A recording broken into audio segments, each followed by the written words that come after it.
Manish Jain and welcome to this month's edition of the Market Outlook presented by Centrum. I'm hoping all of you had a great Diwali. The market certainly seems to think so. We are kind of testing 26,000 levels.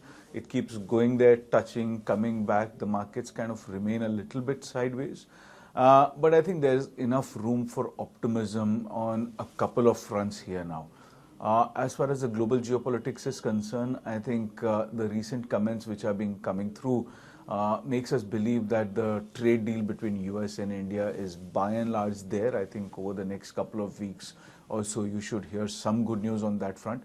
I think as and when that happens, a lot of sectors, for example, textiles, for example, electronics manufacturing, a certain bit of pharma, all these sectors which had come under a cloud because of the tariff that the Trump administration had levied, I think will kind of start settling down a little bit. So that's one good news. Second is the impact of GST has now started becoming visible as far as on the ground demand is concerned.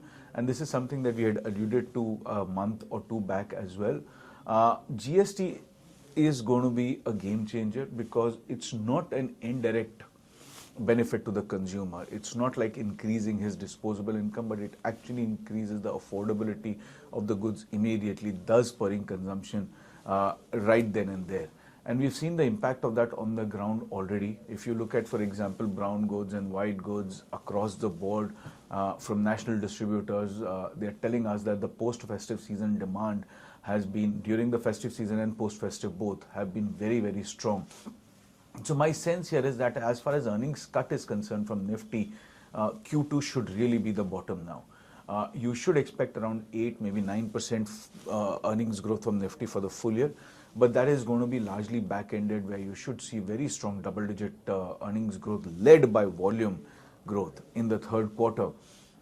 Largely two sectors which are going to be watched out for. Number one is going to be discretionary consumption, including autos. That's the space where the maximum amount of rate cut has happened, so they kind of benefit directly from that.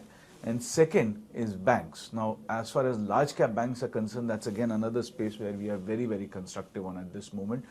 Not just because valuations are extremely mouth-watering, they are at a multi-year low, but also because large number of issues that these banks have faced, whether it's deposit mobilization, whether it's asset quality, most of them are now out of the way, right? So even if there's a marginal pickup in credit growth that happens, right, from 10 to 13, 14% levels on a systemic basis, you should expect 17, 18% plus kind of a PPOP growth happening from these banks, which are all trading at between 1.4, 1.5 times to almost around 2 to 2.1 times price to book. So the cost-benefit analysis or the risk-reward and balance is really in the favor over there.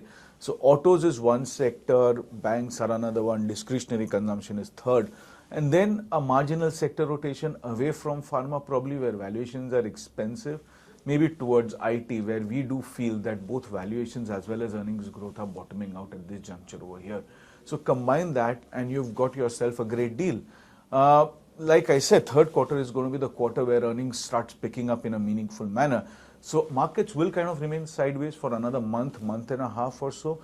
But as we draw closer to January mid, which is when the result season starts, you should expect a rally to happen. And a double-digit compounded return over the next 1.5 years for market, very easy. Anywhere between 12 to 15% sort of a return is what you should expect.